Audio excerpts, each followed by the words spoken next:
بسم اللہ الرحمن الرحیم۔ چلیے آپ حضرات کو ایک قصہ سناتے ہیں حضرت سلیمان علیہ السلام کی کرسی اور تخت کا، کہ جب حضرت سلیمان علیہ السلام نے فیصلہ کے لیے جلوس کا ارادہ فرمایا تو شیاطین یعنی جناتوں کو حکم دیا کہ وہ ان کے لیے ایک نادر الوجود اور عمدہ کرسی تیار کرے، ایسا کرسی تیار کرے جو کہیں بھی ویسی کرسی موجود نہ ہو، جس کی صفت یہ ہو کہ چھوٹا مدعی یا گواہ اس کے دیکھنے سے تھرانے لگے۔ چنانچہ ان کے حکم کی تعمیل کی گئی اور ان کی حکم کی تعمیل میں ہاتھی دانت کی ایک کرسی تیار کی گئی، جس کو جواہرات، یاقوت، موتیوں اور زبرجد سے مزین کیا گیا تھا، خوبصورت بنایا گیا تھا، سنوارا گیا تھا، اور جواہرات سے انگور کے درخت بنا کر اس کو گھیر دیا گیا تھا، جس میں سونے کے 4 کھجور کے درخت ایسے تھے جن کی شاخیں چاندی کی بنائی گئی تھی۔ ان میں سے 2 درختوں کی چوٹی پر 2 گدھ بنائے گئے تھے، اور اس کرسی اور تخت کے دونوں کونوں پر سونے کے 2 شیر تھے، جن کے سروں پر سبز زمرد کے ستون نصب کیے گئے تھے۔ اس طرح شیاطین نے اس تخت کو ایسے سخت پتھر پر رکھا تھا جس کے نیچے سونے کا ایک شردھا بنا تھا جو اس تخت کو گھماتا تھا۔ چنانچہ جب حضرت سلیمان علیہ السلام اس کے نیچے کے درجے پر چڑھتے تھے تو وہ کرسی اور تخت اپنے اس تمام سامان کے ساتھ جو اس سے متعلق تھا، جو اس سے جڑا ہوا تھا، چکی کی طرح گھومتا جاتا تھا،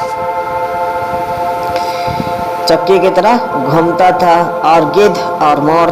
اپنے بازو پھیلاتے تھے، نیز شیر اپنے ہاتھ پھیلا کر دونوں کو زمین پر مارنے لگتے تھے، اور ہر درجہ میں صعود پر یہی کیفیت پیدا ہوتی رہتی تھی، یہاں تک کہ جب حضرت سلیمان علیہ السلام بالائی منزل پر پہنچتے، اوپری منزل پر پہنچتے تو دونوں گدھ مشک اور عنبر تیزی کے ساتھ تاج ان کے سر پر رکھتے تھے، اور تخت پر جلوہ افروز ہونے کے بعد سونے کا کبوتر زبور پیش کرتا، جس کو لوگوں کو سنایا کرتے تھے۔ ان کے دائیں جانب علماء بنی اسرائیل سونے کی کرسیوں پر بیٹھتے تھے، اور بائیں جانب معزز جنات چاندی کی کرسیوں پر۔ اس طرح حضرت سلیمان علیہ السلام فیصلہ کے لیے جلوس فرماتے تھے، اور جب کسی معاملے کی شہادت کے لیے گواہ آتے تو وہ کرسی میں اپنے سامان کے گردش میں آ جاتے تھے، اور شیر اور گدھ اور مور اپنے مذکورہ کام میں مشغول ہو جاتے تھے۔ یہ دیکھ کر گواہوں پر ایک ایسی حیبت طاری ہوتی اور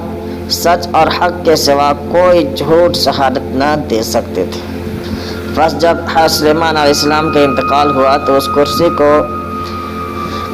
بخت نصر بادشاہ نے اپنے قبضے میں لے لیا، مگر جب اس نے اس پر چڑھنے کی ارادہ کیا تو ایک شیر نے اپنے دائیں ہاتھ سے بادشاہ کی پنڈلی اور قدم پر ایک ایسی چھاپ ماری جس کے باعث وہ کرسی پر چڑھ نہ سکا، اور اسی ضرب کی، اسی مار کی کرب اور بے چینی اور تکلیف میں مبتلا ہو کر مر گیا، اور وہ کرسی شہر انطاکیہ روم و شام کے دارالسلطنت میں باقی رہی، یہاں تک کہ اہل انطاکیہ سے کراس بن صدرس نے جنگ کی اور خلیفہ نے بخت نصر کو شکست دی۔ اس کے بعد کرسی بیت المقدس کی طرف لائی گئی، اور کوئی بادشاہ اس کرسی کے چڑھنے پر قادر نہ ہو سکا۔ پھر اس کو صخرہ بیت المقدس کے پیچھے رکھا گیا، جس کے بعد آج تک اس کی کوئی خبر یا اثر معلوم نہ ہو سکا کہ کہاں گئی اور کیا ہوا۔ دوستو، اس حکایت سے معلوم ہوتا ہے کہ حضرت سلیمان علیہ السلام کی کرسی کی وسعت و ہیبت اور دبدبہ اور انصاف کا پتہ چلتا ہے، اور اللہ کی ذات اور قدرت پر ایمان مضبوط ہوتا ہے کہ اس کی مخلوق میں اس قدر رعب و دبدبہ ہے، تو خود خالق کس قدر قادر مطلق اور رعب و دبدبہ والا ہوگا۔ اللہ تعالی ہم سب کو اس واقعہ سے سبق حاصل کر کے